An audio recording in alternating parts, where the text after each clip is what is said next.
Netherland ಹತ್ರ ಯಾವುದೋ ಒಂದು ಊರು ಬರುತ್ತೆ, ಆ ಊರಲ್ಲಿ ಬುಕ್ ಮಾಡಿ ತರಿಸಿರೋದು. ಅದಕ್ಕೆ ಮುಂಚೆನೇ ತಂದು ನಾವು ನಾಟಿ ಮಾಡಿದ್ರೆ ಅದು ಕಾನೂನು ವಿರೋಧ ಆಗುತ್ತೆ. ಪಾಲಿ ಹೌಸಲ್ಲಿ ಪವರು ಅದು ಕರೆಕ್ಟಾಗಿ ಅದಕ್ಕೆ ಕೊಡ್ತಾ ಇರುತ್ತೆ. ಕಾರ್ಮಿಕರು ಇದಕ್ಕೇನು ಜಾಸ್ತಿ ಏನು ಅಷ್ಟೊಂದಿಲ್ಲ ಸರ್. ಒಂದು ಎಕರೆಗೆ ಬಂದು 3 ಜನ ಇದ್ರೆ ಸಾಕು. ಮಹದೇವ್ ಅವರು ಕೃಷಿ ಕ್ಷೇತ್ರದಲ್ಲಿ ನಿರಂತರವಾಗಿ ವಿಭಿನ್ನ ಪ್ರಯತ್ನಗಳನ್ನ ಮಾಡುತ್ತಲೇ ಬಂದವರು. ಕೈತೋಟ ಮಾಡಲು ಮುಂದಾಗ್ತಾರೆ, ಅದರಲ್ಲಿ ಕೈ ಸುಟ್ಕೊಳ್ತಾರೆ. ಹಾಗೆಯೇ ಒಂದಷ್ಟು ರಿಸ್ಕ್ ತೆಗೆದುಕೊಂಡು ಜರ್ಬೆರಾ ಹೂವು ಬೆಳೆಯಲು ಮುಂದಾಗ್ತಾರೆ. 15 ವರ್ಷ ಜರ್ಬೆರಾ ಹೂವು ಬೆಳೆದ ನಂತರ ಈಗ ಆರ್ಕಿಡ್ ಹೂವು ಬೆಳೆದು ಆರ್ಥಿಕ ಶಕ್ತಿಯನ್ನ ಹೆಚ್ಚಿಸಿಕೊಂಡಿದ್ದಾರೆ.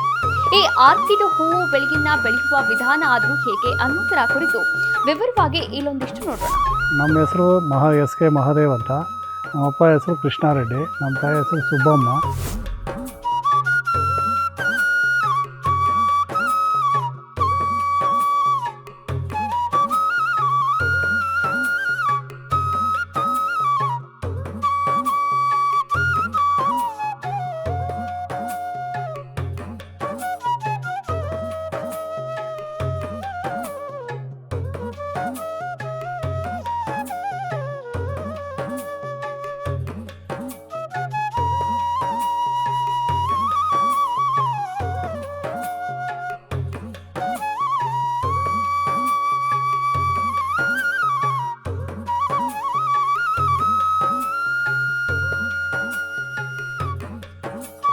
ನಾವು ಈ ಫೀಲ್ಡ್ಗೆ ಬಂದು ಸುಮಾರು 30 ವರ್ಷ ಆಯಿತು. ಫಸ್ಟ್ ಜರ್ಬಾರ ಮಾಡ್ತಾಯಿದ್ವಿ.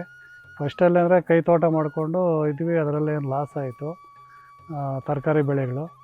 ಆಮೇಲೆ ಹೂವು ಬಂದ್ವಿ. ಹೂದಲ್ಲಿ ಏನೋ ಸ್ವಲ್ಪ ಪರವಾಗಿಲ್ಲ, ದೇವರೇನೋ ಚೆನ್ನಾಗಿ ಇದು ಮಾಡಿದ್ರು. ಆಮೇಲೆ ಹಂಗೆ ಒಂದು 15 ವರ್ಷ ಜರ್ಬಾರ ಆದಮೇಲೆ ಇದು ನಿಮೋಟೈಡ್ ಬರುತ್ತೆ ಅಂದ್ಬಿಟ್ಟು ಇದಕ್ಕೆ ನಾವು ಸ್ಟ್ಯಾಂಡ್ ಮೇಲೆ ಆರ್ಕಿಡ್ಡು ರೆಡಿ ಮಾಡಿದ್ವಿ. ಈಗ ಸ್ವಲ್ಪ ಹೆಂಗೋ ಪರವಾಗಿಲ್ಲ. ಇದು ಹೂವು ಸ್ಟಾರ್ಟ್ ಆಗೋದಕ್ಕೆ 1 ವರ್ಷ ಬೇಕಾಗುತ್ತೆ ಸರ್. ಫಸ್ಟು ನಾವು ಕಲ್ಟಿವೇಟ್ ಮಾಡಿದ್ಮೇಲೆ ಗೊಬ್ಬರದ ಬೀಜ ಅಂತ ಬರುತ್ತೆ, ಗೊಬ್ಬರದ ಬೀಜ ಚೆಲ್ಬಿಟ್ಟು ಒಂದಷ್ಟು ಶುದ್ಧ ಬಂದಮೇಲೆ ಅದನ್ನು ರೋಟ್ರ್ ಹಾಕಿ ನೆಲನ ಫಲವತ್ತು ಮಾಡ್ತೀವಿ.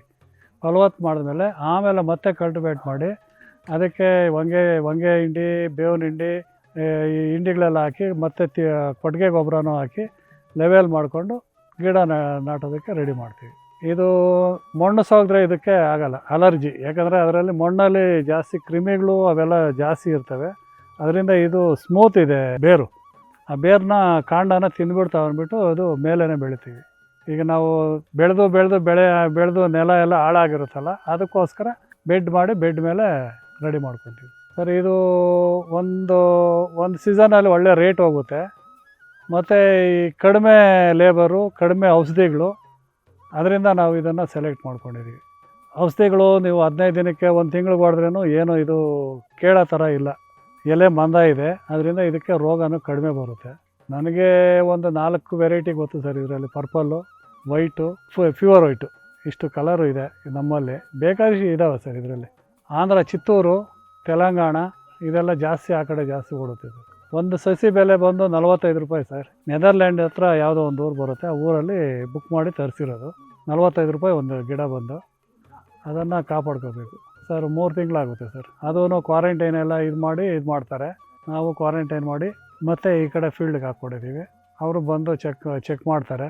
ಈ ಗಿಡ ಬೇರೆ ದೇಶದಿಂದ ತಂದು ಅದನ್ನು ನಾವು ಕ್ವಾರಂಟೈನಲ್ಲಿ ಮಾಡಬೇಕು. ಕ್ವಾರಂಟೈನ್ ಮಾಡಿ ಅವರು ಇನ್ಸ್ಪೆಕ್ಷನ್ ಬರ್ತಾರೆ, IHR ಇದರಿಂದ ಇನ್ಸ್ಪೆಕ್ಷನ್ಗಳು ಬಂದು ಚೆಕ್ ಮಾಡ್ತಾರೆ ಇಷ್ಟು ದಿನದಲ್ಲಿ. ಆಮೇಲೆ ಅವರೆಲ್ಲ ರೋಗ ಅದೆಲ್ಲ ತಿಳ್ಕೊಂಡು ಸರಿ ನೀವು ನಾಟಿ ಮಾಡ್ಕೊಳ್ಳಿ ಅಂತ ಹೇಳ್ತಾರೆ. ಅವಾಗ ನಾಟಿ ಮಾಡ್ಕೋಬೇಕು ಅಷ್ಟೇ.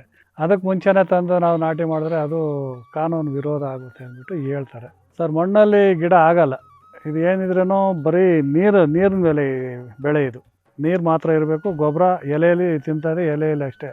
ಈ ಸಪೋರ್ಟ್ಗೆ ನಾವು ಚಿಪ್ಪೆ ಹಾಕಿ ಸಪೋರ್ಟ್ ಕೊಟ್ಟಿದ್ದೀವಿ ಅಷ್ಟೇ. ಸ್ವಲ್ಪ ಕೋಲ್ಡ್ ಇರಬೇಕು, ಅಂದರೆ ಬಿಸಿನೂ ಇರಬೇಕು, ಹ್ಯುಮಿಡಿಟಿ ಇರೋ ಥರ ಬಿಸಿಲು ಇರಬೇಕು. ಓವರ್ ಬಿಸಿಲೂ ಇರಬಾರ್ದು. ಓವರ್ ಬಿಸಿಲಿದ್ರೆ ಹೂವು ಸ್ವಲ್ಪ ಒಣಗೋದು ಆ ಥರ ಆಗುತ್ತೆ. ಪಾಲಿ ಹೌಸಲ್ಲಿ ನಮಗೆ ಮೇಲಿಂದ ಬರೋದು ಒಂದು ಹ್ಯುಮಿಡಿಟಿ ಅದೆಲ್ಲ ಪವರು ಅದು ಕರೆಕ್ಟಾಗಿ ಅದಕ್ಕೆ ಕೊಡ್ತಾ ಇರುತ್ತೆ. ನಾವು ಔಟ್ಸೈಡಲ್ಲಿ ಒಂದು ಸಲ ಜಾಸ್ತಿ ಬರುತ್ತೆ, ಒಂದು ಸಲ ಕಡಿಮೆ ಬರುತ್ತೆ. ಅದು ಹ್ಯುಮಿಡಿಟಿ ಸೆಟ್ ಆಗಲ್ಲ ಅದಕ್ಕೆ. ನಾವು ಸರ್ ಹಸುಗಳಿದಾವೆ, ನಾಟಿ ಹಸು ಇದ್ದಾವೆ. ಗೊಬ್ಬರ ರೆಡಿ ಮಾಡ್ಕೊತೀವಿ. ಇದಕ್ಕೆ ಹಾಕಲ್ಲ, ಬೇರೆ ಬೆಳೆಗಳಿಗೆ ಹಾಕ್ಕೊತೀವಿ. ಇದಕ್ಕೆ ಮಾತ್ರ ನಾವು ಇದೇ ಗೌರ್ಮೆಂಟ್ ಬೇಸಾಯನೇ, ಅದೇ ಸ್ಪ್ರೇ ಕೊಟ್ಕೊತಾ ಇದ್ದೀವಿ. ಸ್ಪ್ರೇನಲ್ಲೇ ಇನ್ನೇನು ಇದು ಕೈಯಲ್ಲಿ ಆಗಲ್ಲ. ಇದು ಬರೀ ಸ್ಪ್ರೇನಲ್ಲೇ ತಿನ್ನೋದು, ಸ್ಪ್ರೇನಲ್ಲೇ ಎಲ್ಲನೂ. ಇದು ರೋಗಗಳು ಬರೋದು ಕಡಿಮೆನೇ, ಕೀಟನಾಶ ಅದೂ ಕಡಿಮೆನೇ. ಏನೋ 15 ದಿನಕ್ಕೆ 1 ತಿಂಗಳಿಗೆ ಒಂದು ಸಲ ನಾವು ರೋಗಕ್ಕೆ ಅದಕ್ಕೆ ನೋಡಿಕೊಂಡು ಔಷಧಿ ಕೊಟ್ಕೊತೀವಿ.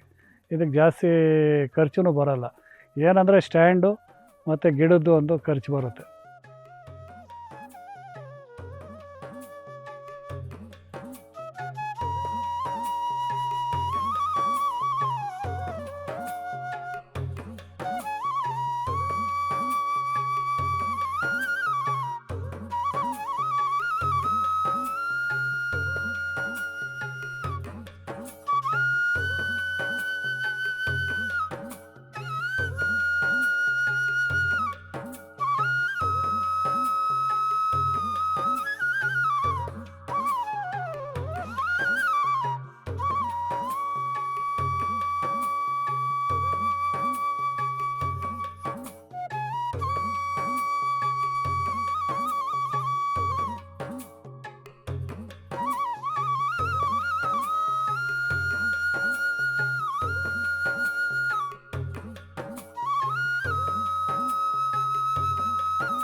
ಇದು ಸಸಿ ನಾನು ಲೆಕ್ಕ ಹಾಕಲಿಲ್ಲ.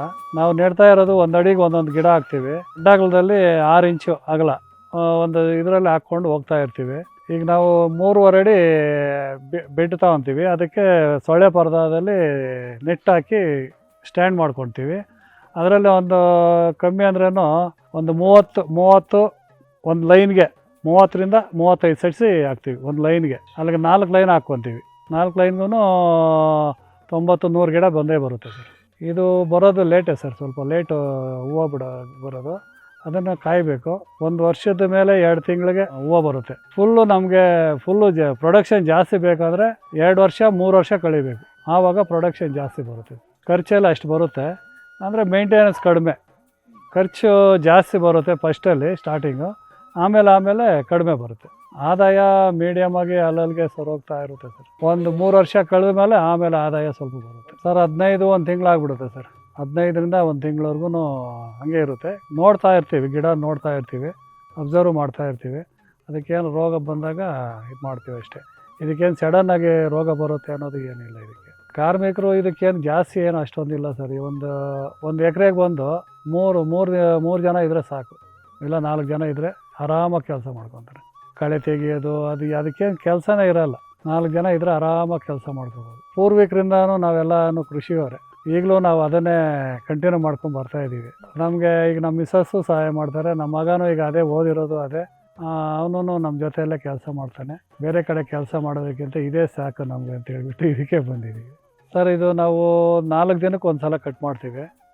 4 ದಿನಕ್ಕೆ ಕ್ಲೀನಾಗಿ ಒಂದು ಕೆಳಗೆ ಒಂದು 4 ಹೂವು ಓಪನ್ ಆದಮೇಲೆ ಅದನ್ನು ಕಟ್ ಮಾಡ್ಕೊತೀವಿ. ಇಲ್ಲ 3 ಹೂವು ಇದ್ರೂ ಅದನ್ನು ಬಿಡ್ತೀವಿ. ಮತ್ತು ಅದು ಇನ್ನೊಂದು 2-3 ದಿನಕ್ಕೆ ಅದು ಓಪನ್ ಆಗುತ್ತೆ. ಇದೇ ಥರನೇ ನೋಡಿ ಹೂವನ್ನ ಕಟ್ ಮಾಡ್ಕೊತಾ ಇರ್ತೀವಿ. ಒಂದು ಬಂಚಿಗೆ ಬಂದು 20 ಹೂವು ಹಾಕ್ತೀವಿ. ಅಂದರೆ ನಾವು ತಿಂಗಳ ಲೆಕ್ಕ ಹಾಕಿದ್ರೂ 1 ಎಕರೆಗೆ 2 ಮೂಟೆ ಹಾಕ್ತೀವಿ ಸರ್ ಅಷ್ಟೇ. 25 kgದು 2 ಬ್ಯಾಗ್ ಖಾಲಿ ಆಗುತ್ತೆ.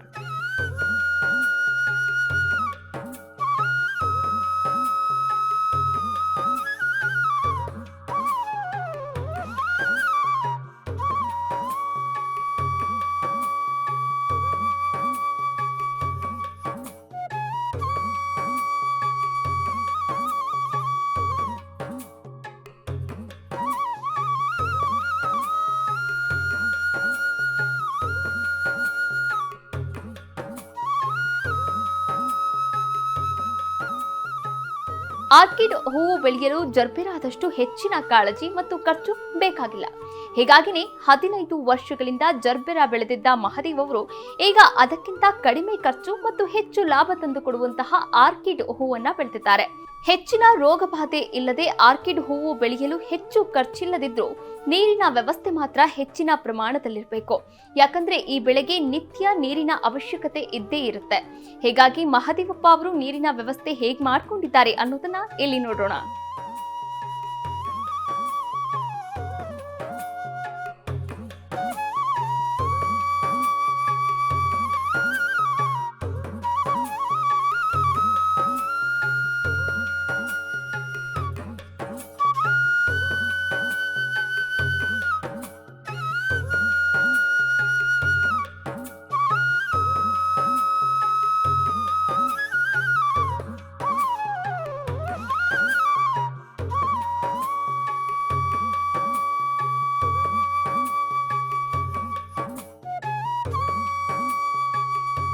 ಒಂದು ಗಿಡದಿಂದ ಒಂದು ಗಿಡಕ್ಕೆ 12ರಿಂದ 15 ಇಂಚು ಗ್ಯಾಪ್ ಕೊಡ್ತೀವಿ.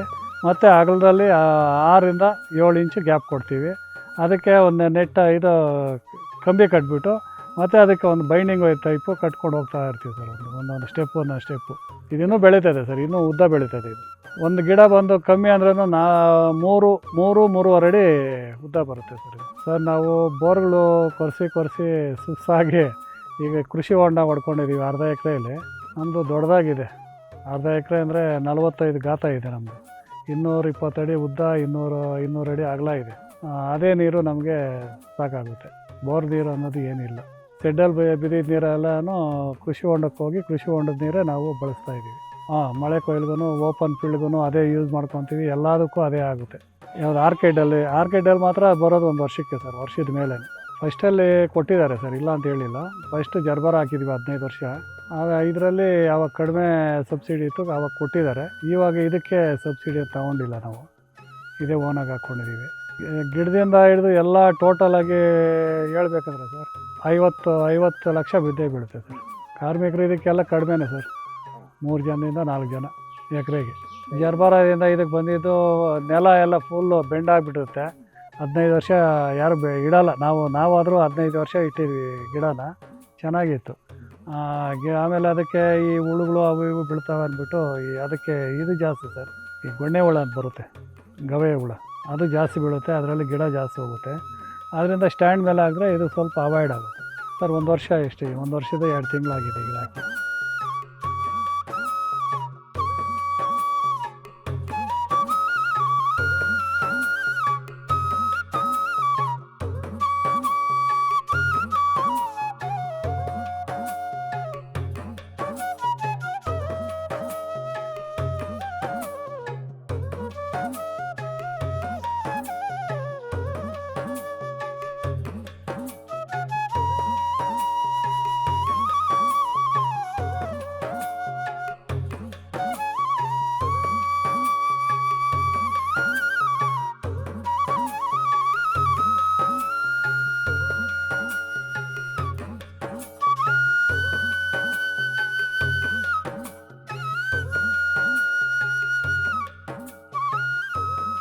ಇದರಲ್ಲಿ ಏನು ಪೋಷಕಾಂಶ ಅನ್ನೋದು ಏನಿಲ್ಲ ಸರ್. ಇದಕ್ಕೆ ನಾವು ಗೊಬ್ಬರಗಳು ಕೊಡಬೇಕಷ್ಟೇ. ಅದೇ ಸರ್, ಆಂಧ್ರ ಸೀಸನಲ್ಲಿ ಜಾಸ್ತಿ ಇರುತ್ತೆ. ತೃಪ್ತಿ ಅನಿಸಲ್ಲ, ಎಷ್ಟು ಕೊಟ್ರೂ ತೃಪ್ತಿ ಅನಿಸಲ್ಲ. ಏನೋ ಅಲ್ಲಲ್ಲಿ ಮೇಂಟೈನ್ ಆಗ್ತಾ ಇರುತ್ತೆ ಅಂದ್ಬಿಟ್ಟು ನಾವು ಇಟ್ಕೊಂಡಿದ್ದೀವಿ. ಈಗ ತಕ್ಷಣ ಕ್ಲಾಸು 1-2 ವರ್ಷ 3 ವರ್ಷ ಕಳೆದ ಮೇಲೆ ಏನೋ ನೋಡೋಣ ಅಂದ್ಬಿಟ್ಟು ಸಾಲಗಳು ಮಾಡಿದ್ದೀವಿ ಸರ್. ಸಾಲ ಮಾಡಿದ್ದೀವಿ, ತೀರಿಸಿದ್ದೀವಿ. ಬೇಕಷ್ಟು ಸಾಲನೂ ಮಾಡಿದ್ದೀವಿ, 2-3 ಸಲ ಇದ್ರ ಮೇಲೇ ಪದೇ ಮಾಡಿ ತಗೊಂಡು ಮತ್ತೆ ತೀರಿಸಿದ್ದೀವಿ ಸರ್. ನಾನು ಹೇಳ್ಬೇಕಂದ್ರೆ ಒಂದು ಇಷ್ಟಿನೇ ಇದೆ. ನಾವು BMTCಯಲ್ಲಿ ಕೆಲಸ ಮಾಡ್ತಾಯಿದ್ವಿ. ಫಸ್ಟು ಕ್ಯಾಜುವಲಾಗಿ ಮಾಡಿದ್ವಿ, ಒಂದು 7 ವರ್ಷ ಮಾಡಿದೆ, 46 ರೂಪಾಯಿಗೆ. ಆಮೇಲೆ ಪರ್ಮೆಂಟ್ ಕೊಟ್ಟರು.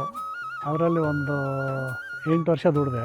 ಬಸ್ಸಲ್ಲಿ ಬರ್ತಾಯಿರೋರು ಹೇಳಿದ್ರು, ನಿಮ್ಗೆ ಯಾಕೆ ಇದೆಲ್ಲ ಒಂದು ಹಾಕ್ಕೊಳ್ಳಿ. ಆವಾಗ ಸ್ಟಾರ್ಟ್ ಮಾಡಿದೆ ಸರ್.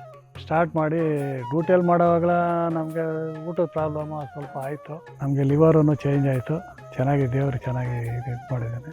ಅದರಲ್ಲಿ ಬಂದಿದ್ದು ಅದಕ್ಕೆ ಸಾಲ್ತಾ ಇರಲಿಲ್ಲ. ಆವಾಗ ಬಿಟ್ಟು ಇದಕ್ಕೆ ಬಂದು ವ್ಯವಸಾಯದಲ್ಲಿ ದೇವರು ಕೈ ಬಿಡಲಿಲ್ಲ, ಚೆನ್ನಾಗಿ ನೋಡ್ಕೊತಾ ಇದ್ದೀನಿ. ಅವರು ಇಲ್ಲ ಸರ್, ಆ ಥರ ಏನಿಲ್ಲ, ನಮ್ಮ ಪಾಡಿಗೆ ನಾವೇ ಕಂಟಿನ್ಯೂ ಮಾಡಿದೆ. ಅದೇ ಈಗ ಬೇರೆ ಪಕ್ಕದಲ್ಲಿರೋರು ಹೇಳ್ಕೊಡ್ತು, ಈ ಥರ ಮಾಡು, ಅದು ಹಾಗೆ ಕಂಟಿನ್ಯೂ ಮಾಡ್ಕೊಂಬಂದೆ. ಚೆನ್ನಾಗಿ ಆಯಿತು. ಜರ್ಬಾರ ಇದೆ, ಆರ್ಕಿಡ್ ಇದೆ, ಜಿಪ್ಸೋ ಇದೆ, ಬಾಳೆ ನರ್ಸರಿ ಅದೆಲ್ಲ ಮಾಡ್ತಾಯಿದ್ದೀವಿ. ಗ್ರಾಫ್ಟಿಂಗು ಮಾಡ್ತಾಯಿದ್ದೀವಿ. ಟೊಮೊಟೊ, ಬದನೆ ಗಿಡ, ಸೊರೆ ಗಿಡ ಎಲ್ಲ ಗ್ರಾಫ್ಟಿಂಗು ಮಾಡ್ತಾಯಿದ್ದೀವಿ. ಇನ್ನೂ ಇದರಲ್ಲಿ ತೃಪ್ತಿ ಬಂದಿಲ್ಲ ಸರ್. ಈ ವರ್ಷ ಕಳೆದ ಮೇಲೆ ಏನಾದರೂ ಬರ್ಬೋದು ಸರ್. ನಾನು ಅವ್ರಿಗೆ ಇರೋದು ಹೇಳ್ತೀನಿ, ಈ ಥರ ನೋಡಪ್ಪ, ಫಸ್ಟು ಬಂಡವಾಳ ಹಾಕಿದಾಗ ಕಾಯಬೇಕು, ಸ್ವಲ್ಪ ಪೇಷನ್ಸ್ ಇರಬೇಕು, ನೋಡಿ ಹಾಕೋಂಗಿದ್ರೆ ಹಾಕಿ. ಇದರಲ್ಲಿ ಖರ್ಚೇನು ಅಷ್ಟೊಂದು ಬರೋಲ್ಲ. ಅಂದರೆ ನಾವು ಬಂಡವಾಳ ಹಾಕಿದ ಹಂಗೇ ಇರುತ್ತೆ ಅಷ್ಟೇ. ಲಾಸ್ಟಲ್ಲಿ ನೀವು ಮಾರ್ಕೊಂಡ್ರೂ ಗಿಡದ ರೇಟ್ ಬಂದುಬಿಡುತ್ತೆ, ತೊಂದರೆ ಏನಿಲ್ಲ. ಗಿಡ ಮಾರ್ಕೊಂಡ್ರೆ ದುಡ್ಡು ಬಂದುಬಿಡುತ್ತೆ ಅಂತ ಹೇಳ್ತೀವಿ. ಅವರು ಸರಿ ಆಯಿತು ಅಂದರೆ ಹಾಕ್ಕೋಬೋದು, ಇಲ್ಲಾಂದರೆ ಅವ್ರವ್ರ ಭಾರ ಒಂದು ಇರುತ್ತಲ್ಲ ಸರ್. ಮಾಡೋ ರೀತಿಯಲ್ಲಿ ಇರುತ್ತೆ ಸರ್. ನಾವು ಮಾಡೋ ರೀತಿಯಲ್ಲಿ ಮಾಡಿದ್ರೆ ಲಾಭ ಬರುತ್ತೆ. ಈ ಭೂಮಿ ತಾಯಿನ ನಂಬ್ಕೊಂಡು ಮಾಡೋರಿಗೆ ಯಾವತ್ತೂ ಲಾಸ್ ಆಗೋಲ್ಲ, ಪ್ರಾಫಿಟ್ ಬರುತ್ತೆ ಸರ್. 3.5 ಅಡಿ ಹೈಟು, ಅಗಲ ಬಂದು 3.5 ಅಡಿ ಬರುತ್ತೆ. ಇನ್ನೂ ಹೈಟಲ್ಲಿ ಇರ್ಬೋದು, ಅಂದರೆ ನಾವು ಹೂವು ಕಟ್ ಮಾಡೋದು ಕಷ್ಟ. ಯಾಕಂದರೆ ಇನ್ನೂ ಬೆಳೀತಾ ಇರುತ್ತೆ, ಕೆಳಗೆ ಬೇರು ಹೋಗ್ತಾ ಇರುತ್ತೆ, ಅದು ನೆಲಕ್ಕೆ ಟಚ್ ಆಗಬಾರ್ದು. ಆಗದಿರೋಂಗೆ ನೋಡ್ಕೋಬೇಕಷ್ಟೇ.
ನೀರಿನ ವ್ಯವಸ್ಥೆಗೆ ಯಾವುದೇ ತೊಂದರೆಯಾಗದಂತೆ ಅರ್ಧ ಎಕರೆ ಜಮೀನಿನಲ್ಲಿ ಪುಟ್ಟ ಕೆರೆಯನ್ನೇ ನಿರ್ಮಾಣ ಮಾಡಿಕೊಂಡಿದ್ದಾರೆ. ಹೀಗಾಗಿ ನೀರಿನ ಬಗ್ಗೆ ಯಾವುದೇ ಚಿಂತೆ ಇಲ್ಲ. ಆರ್ಕಿಡ್ ಹೂವನ್ನ ಪಾಲಿ ಹೌಸ್ನಲ್ಲಿ ಬೆಳೆಯುವುದಾದ್ರೂ ಸಹ ಇದಕ್ಕೆ ಗಾಳಿ ಚೆನ್ನಾಗಿಯೇ ಬೇಕಾಗುತ್ತೆ. ಹಾಗಿದ್ರೆ ಗಾಳಿ ಬೆಳಕಿಗೆ ಯಾವುದೇ ತೊಂದರೆ ಇಲ್ಲದಂತೆ ಎಷ್ಟು ಅಂತರದಲ್ಲಿ ಬೆಳೆಯನ್ನ ಬೆಳೆದ್ರೆ ಒಳ್ಳೆಯದು ಅನ್ನೋದನ್ನ ಈಗಿಲ್ಲಿ ನೋಡೋಣ.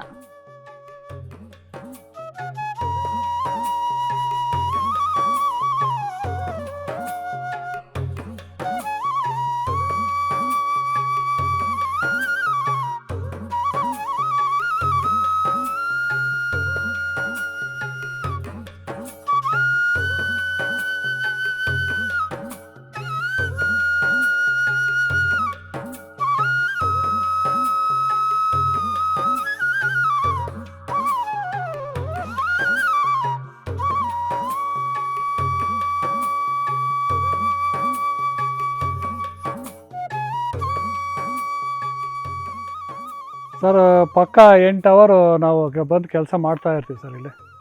8 ಅವರ್ ಪಕ್ಕ ಇದ್ದೇ ಇರುತ್ತೆ. 8 ಅವರ್ ಮೇಲೇ ಇರುತ್ತೆ. ಒಂದೊಂದು ಟೈಮಲ್ಲಿ 8 ಅವರ್ ಇರುತ್ತೆ, ಒಂದೊಂದು ಟೈಮಲ್ಲಿ ಇಲ್ಲ 6 ಅವರೇ ಆಗುತ್ತೆ. ಹೇಳೋಕ್ಕಾಗಲ್ಲ ಈ ಟೈಮಿಂಗ್ಸು ಅಂತ. ಈಗ ನೆಂಟರು ಬರ್ತಾರೆ, ಹೋಗ್ತೀವಿ ಬರ್ತೀವಿ, ಮತ್ತೆ ಕೆಲಸ ಮಾಡ್ತಾ ಇರ್ತೀವಿ. ಪರವಾಗಿಲ್ಲ ಸರ್, ಈಗ ಕ್ಲೈಮೇಟ್ ಹಂಗಿದೆ, ಚೆನ್ನಾಗಿ ಬರ್ತಾ ಇದೆ. ಹೌದು, ಬೆಳಗ್ಗೆ ನಾವು ಒಂದು ರೌಂಡ್ ಹಾಕ್ಕೊಂಡು ಹೋದ್ರೆ ನಮಗೆ ತೃಪ್ತಿ. ಇಲ್ಲಾಂದರೆ ನಮ್ಗೆ ಅಷ್ಟೊಂದು ಇದಿರೋಲ್ಲ. ನಾವೆಲ್ಲ ಓಡಾಡಿಕೊಂಡು ಸುತ್ತಾಡ್ಕೊಂಡು ಹೋಗ್ತಾ ಇರ್ತೀವಿ. ಅವಾಗ ದಿನಕ್ಕೆ ಕಮ್ಮಿ ಅಂದ್ರೂ ಬೆಳಗ್ಗೆ ಸಾಯಂಕಾಲ 2 ರೌಂಡ್ ಸಪ್ರೇಟು. ಈ ಲೇಬರ್ ಹತ್ರ ಇಲ್ಲದಿದ್ದು ಸಪ್ರೇಟ್ ನಾವೇ ರೌಂಡ್ ಹಾಕ್ಕೊಂಡು ಹೋಗ್ತಾ ಇರ್ತೀವಿ. ಅದೇ ಹೇಳ್ತೀವಿ ಸರ್ ನಾವು, ಇದ್ರ ಬಗ್ಗೆ ಏನು ಅಷ್ಟೊಂದು ಲಾಭ ಇಲ್ಲ. ನಾವು ಹೇಳೋದು ಅವ್ರಿಗೆ ಬೇರೆ ಏನಾದರೂ ಇನ್ನೂ ಬೇರೆ ವೆರೈಟಿಗಳಿದ್ದಾವೆ ಹೇಳ್ತೀವಿ. ನಾವು ಆ ಥರ ಇದು ಮಾಡೋಕ್ಕೆ ಹೋಗಲ್ಲ. ಯಾಕಂದರೆ ನಾವು ನರ್ಸರಿ ಮಾಡ್ತಾಯಿದ್ದೀವಿ. ಅವರು ನಮ್ಮ ಹತ್ರ ತೊಗೊಂಡೋಗಿ ಹೂವಿನ ಗಿಡ ಹಾಕಿ ಬೆಳೀತಾರೆ. ಅವ್ರಿಗೆ ಈ ಥರ ಮಾಡಿ ಅಂತ ನಾವು ಹೇಳ್ಕೊಡ್ತೀವಿ.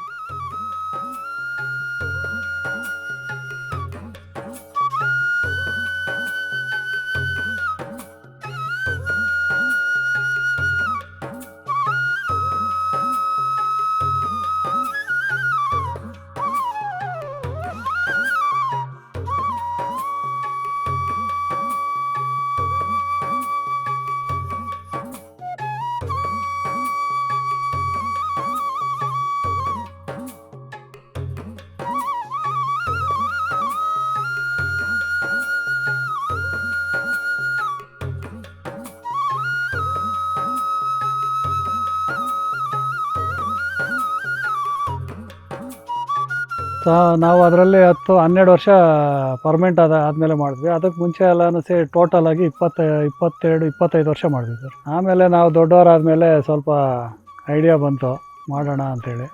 ಅದಾದ್ರ ಮೇಲೆ ಇದಕ್ಕೆ ಜಂಪ್ ಆದ್ವಿ. ಹೇಳ್ತಾರೆ, ಕೆಲವರೆಲ್ಲ ಕಲ್ತ್ಕೊಂಡು ಹೋಗಿದ್ದಾರೆ. ಅವರು ಈಗ ರಿಟೈರ್ಡ್ ಆದಮೇಲೆ ಅವರು ಮಾಡೋದಕ್ಕೆ ರೆಡಿ ಇದ್ದಾರೆ ಸರ್. ಆ ಥರ ಈಗ ಏನೋ ನೀನು ಫಸ್ಟೆಲ್ಲ ಬಿಟ್ಟು ಬಂದು ಮಾಡ್ತಾ ಇದೀಯಪ್ಪ, ನಾವು ಈಗ ಮಾಡ್ತೀವಿ ಅಂತೇಳಿ ಈಗ ಮಾಡ್ತಾರೆ. ಅಂದರೆ ಈಗ ಸ್ವಲ್ಪ ಕಾಂಪಿಟೇಷನ್ ಜಾಸ್ತಿ, ಒಬ್ರಿಗಿಂತ ಒಬ್ರು. ಹತ್ರದವರು ಇಲ್ಲಿ ಗುಮ್ರಾಪುರದ ಹತ್ರ ಒಂದು ಇಬ್ಬರು ಹಾಕಿದ್ದಾರೆ ಸರ್. ಒಬ್ಬರು ರಿಟೈರ್ಡ್, ಅವರು ಮಿಲ್ಟ್ರಿ ರಿಟೈರ್ಡ್ ಅವರು 7 ಎಕರೆ ಹಾಕಿದ್ದಾರೆ. ಬೇರೆಯವರು 10 ಬೇಲೆಯವರು ಹೋಗಿ ಅಲ್ಲಿ ಲೀಸ್ಗೆ ಹಾಕ್ಕೊಂಡಿದ್ದಾರೆ. ಅವರು ಚೆನ್ನಾಗಿ ಮಾಡ್ತಾಯಿದ್ದಾರೆ ಸರ್. ಇದು ಈಗ ಸ್ಟ್ಯಾಂಡು 3 ಅಡಿಗೆ ಮಾಡ್ತೀವಿ. ಆವಾಗಲೇ ಹೇಳ್ದಾಗೆ ಈ ನೆಟ್ ಹಾಕಿ, ನೆಟ್ಟಿಂದ ಮತ್ತೆ ಒಂದು 3/4 ಅಡಿಗೆ ಕಂಬಿ ಕಟ್ತೀವಿ. ಕಂಬಿ ಕಟ್ಟಿ ಗಿಡ ಆದಮೇಲೆ ಗಿಡಕ್ಕೆ ಒಂದೊಂದು ಬೈಂಡಿಂಗ್ ವೈರೂ ಕಟ್ಟಬೇಕು. ಯಾಕಂದರೆ ವಾಲ್ತಾ ಇರುತ್ತೆ, ಅದು ಸಪೋರ್ಟ್ಗೆ ಕಟ್ತೀವಿ. ಈ ಚಿಪ್ಪು ಬಂದು ಗಿಡ ಸಪೋರ್ಟ್ಗೆ ಮಾತ್ರ, ಅದೇನು ಅದರಲ್ಲಿ ಗೊಬ್ಬರ ತಗೊಳುತ್ತೆ, ಬೇಸಾಯ ತಗೊಳುತ್ತೆ ಅನ್ನೋದೇನಿಲ್ಲ. ಸಪೋರ್ಟ್ಗೆ ಮಾತ್ರ ಅದು ನಾವು ಇದು ಮಾಡ್ತೀವಿ. ಈ 2 ಸ್ಟೆಪ್ ಕೊಡ್ತೀವಿ ಕಂಬಿ. 2 ಸ್ಟೆಪ್ಗೂ ಅದು ಹೋಗ್ತಾ ಗಿಡ ಬೆಳೀತಾ ಒಂದೊಂದು ಟಾಕ ಆಗ್ತಾ ಇರಬೇಕು ಬೈಂಡಿಂಗ್ ವೈರಲ್ಲಿ. ಆ ಹೂವನ್ನು ಹಾಗೆ ಮೇಲೆ ಕಟ್ ಮಾಡ್ಕೊತಾ ಇರ್ಬೋದು. ಮತ್ತು ಆ ಹೂವು ಕಟ್ ಮಾಡಿದ್ಮೇಲೆ ಇನ್ನೂ ಒಂದು ಹೂವು ಬರ್ತಾ ಇರುತ್ತೆ ಸೈಡಲ್ಲಿ.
ಸರ್ ಉದ್ದ ಎಷ್ಟಾದರೂ ಇರ್ಬೋದು. ನಮಗೆ ಮೇಯ್ನು ನಮ್ಗೆ ಬೇಕಾಗಿರೋದು ಅಗಲದಲ್ಲಿ ಗಿಡಕ್ಕೆ ಗಾಳಿ ಆಡಬೇಕು, ಒಂದು ಇದಿರಬೇಕು, ಅದಕ್ಕೂ ಸ್ವಲ್ಪ ಜಾಗ ಸ್ವಲ್ಪ ಗಿಡಕ್ಕೆ ಜಾಗ ಇದ್ದರೆ ಚೆನ್ನಾಗಿ ಫಲವತ್ತಾಗಿ ಚೆನ್ನಾಗಿ ಹೆಲ್ತಿಯಾಗಿರುತ್ತೆ. ಈ ಚಿಪ್ಪುಗಳೆಲ್ಲನೂ ಗಿಡ ಸಪೋರ್ಟ್ಗೆ ಮಾತ್ರ ನಾವು ಇಡೋದು, ಇನ್ನೇನು ಬೇಸಾಯಕ್ಕೆಲ್ಲ ಗೊಬ್ಬರಕ್ಕಲ್ಲ ಇದು.